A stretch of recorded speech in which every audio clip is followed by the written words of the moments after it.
Sevdaya yasak olmaz, uçuşan kuşlar gibi.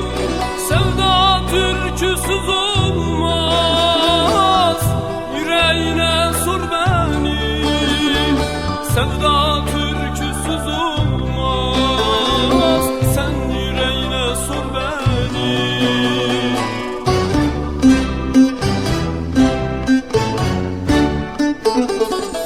Sensiz sağır ve dilsiz, anlamsız boş mecalsiz, dal kokulu sevgilim, benim mahcubiyetim.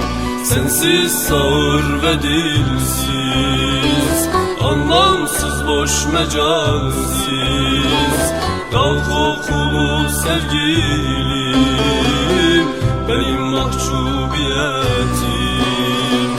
Geceler sabah olmaz, günler geçmez yaşanmaz. Senden ayrı kalsam da sevdaya yasak olmaz, sevdaya yasak olmaz.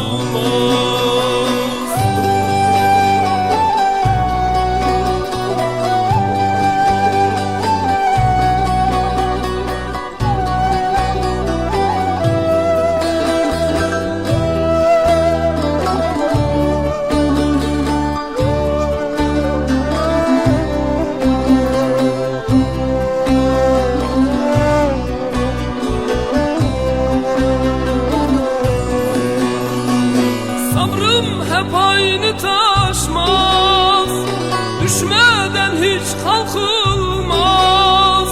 Biz de mağlup olduk ya, kimse yanmaz ağlamaz. Biz de mağlup olduk ya, eller yanmaz ağlamaz.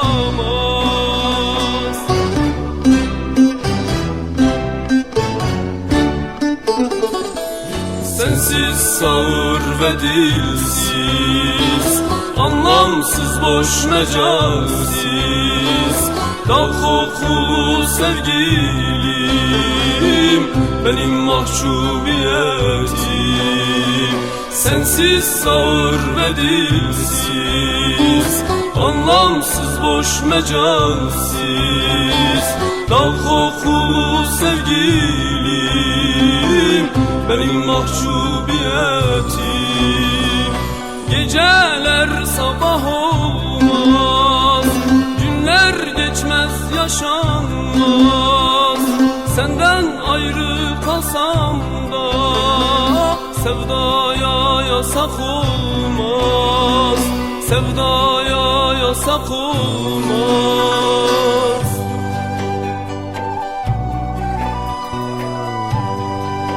Güzel kelimeler biliriz, söylemeyiz, düşse de ağzımıza, dilimize. İhaneti hiç mi hiç bilmeyiz, yoktur aklımızda, fikrimizde. Sevdaya yasak olmaz, sevda türküsüz olmaz. Dal kokulu sevgilim, benim mahcubiyetim.